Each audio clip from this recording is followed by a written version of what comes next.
only begins to look at passive when they have so much money from reinvesting in their higher return things, which is what got them this very large active income, that they're like, where else should I put it? And then at that point, it's really a question of diversification, which is like, how much more do I not want to double down on the main thing? And that's a completely personal question. And there is no, in my opinion, there's no right answer to that, because that's a fundamental, like, how much risk do I want to take, which I see as entirely personal. But I'll give you a real example of like an investment I made 5 years ago, which was, we did exit the business, and I had more time on my hands, and I was like, okay, well, why don't I just start spending, a couple $1 million a year on making content? Now that had basically zero return in that time period, but if I were to look at the return on capital for that, $2 million a year I did for the first 2 years, compared to today, was probably the highest return capital that I made. But was that a passive? No, it's definitely not passive. It's 100% active in terms from an investing perspective. And so this is what people are like, what do you mean by investing yourself? I mean that, right? Like you're investing in either the skills that you're acquiring, the businesses that you have, and a very simple investment a lot of times can get you ideally leverage on your time.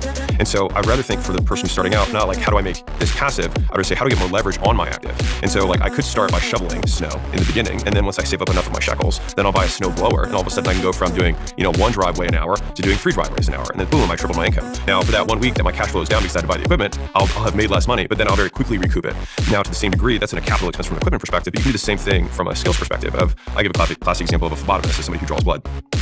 In the US, I think they make somewhere near like $25 an hour or something like that. It doesn't take very long in order to become a phlebotomist. It doesn't take a lot of money. And so, a couple of weeks, you do the studies, you get your cert, and then all of a sudden you take minimum wage, and as long as you're not in San Francisco, you will have doubled or tripled your earning capacity in just a very short period of time. And so it's a very good return on capital. And so that's where I think about the best investments for people who are starting out, who have, call it sub $10,000, sub maybe $25,000. It's like I put all my money into how I get more leverage on my active, which is either going to be more skills or more actual physical equipment in order to get returns on the skills I already have. The young man wanted passive income quickly, but a mentor told him, first grow your active income. So the man started small.